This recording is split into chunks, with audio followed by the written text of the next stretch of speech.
या मसीह यीशु में आप सबकी सलामती हो। मैं खुदावंद के शुक्रगुजार हूँ कि खुदावंद ने आज मुझे ये मौका दिया कि मैं खुदावंद के कलाम में से उसकी भीख की बातों को आपके साथ शेयर कर सकूँ।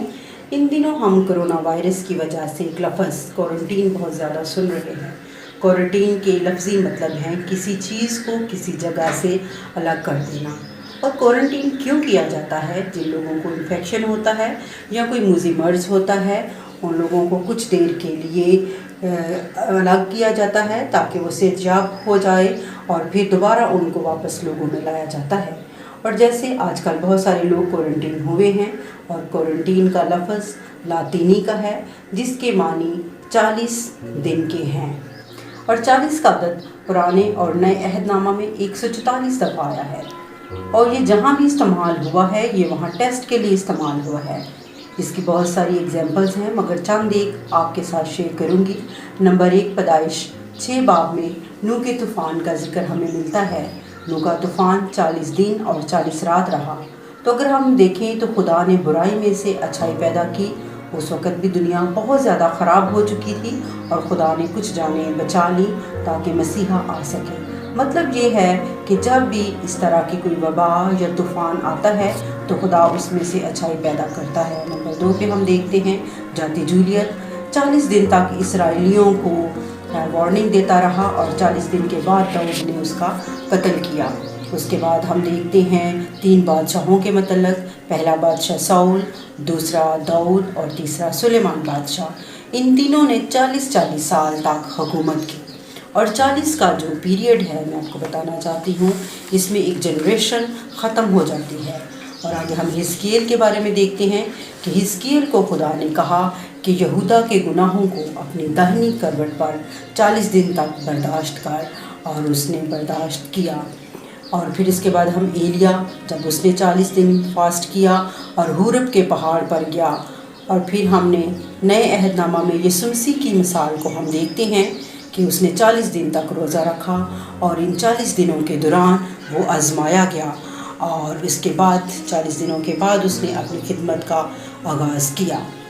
मूसा को हम देखते हैं कि 40 साल मुल्क मिस्र में रहा, 40 साल बियाबान मदियान में रहा और 40 दिन कोह सीना में जहाँ से वो दास हिकाम लेकर आया।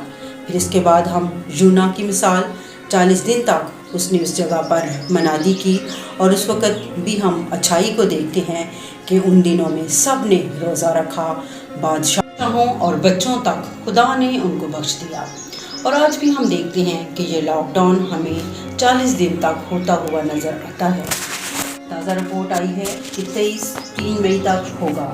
पहले 21 दिन से 19 दिन को काउंट कर लें तो 40 दिन मुकम्मल हो जाएंगे। खुदा करे ये तब तक ख़त्म हो जाए, लेकिन ये वक्त खुदा ने हमें जो दिया है इसमें हमें बैठना नहीं है बल्कि खुदा की खिदमत करनी है, खुदा उनका काम करना है। और आलमी दीन कहते हैं कि 40 का दिन चेंज लाने वाला दिन है, तब्दीली लाने वाला वक्त है। यकीनन इन 40 दिनों में भी खुदा कुछ करने वाला है। हमें खुदा का हुक्म मानने और खुदा से दुआ करने की ज़रूरत है और खुदा अपना काम ज़रूर करेगा।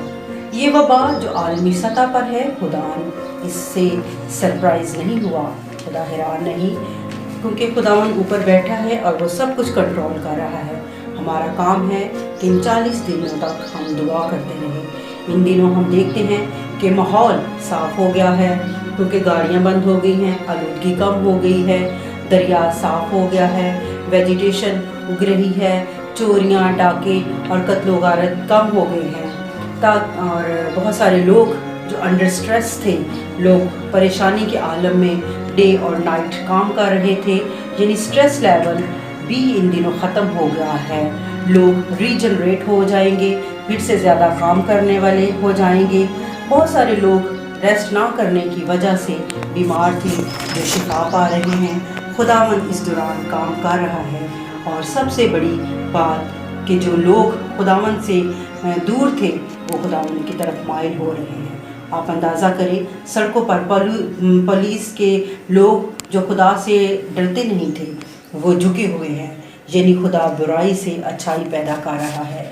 और फिर फैमिली सिस्टम जो धर्म भरम था, لوگ اتنے بزی تھے کہ بچوں کو دیکھ نہیں سکتے تھے، ساتھ ہم آہنگی بات چیت نہیں تھی، یعنی سارا سسٹم درم بھرم تھا۔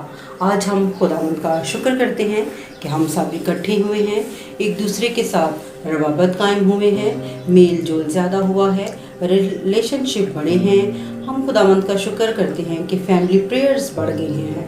خداوند کا شکر ہے کہ ہم خداوند کی نزدیکی میں آ گئے ہیں۔ آخر میں میری دعا ہے کہ خدا اس سال میں ہمیں پرفیکٹ کامل رویا عطا کرے تاکہ ہم لوگ زیادہ خداوند کا کام کر سکیں۔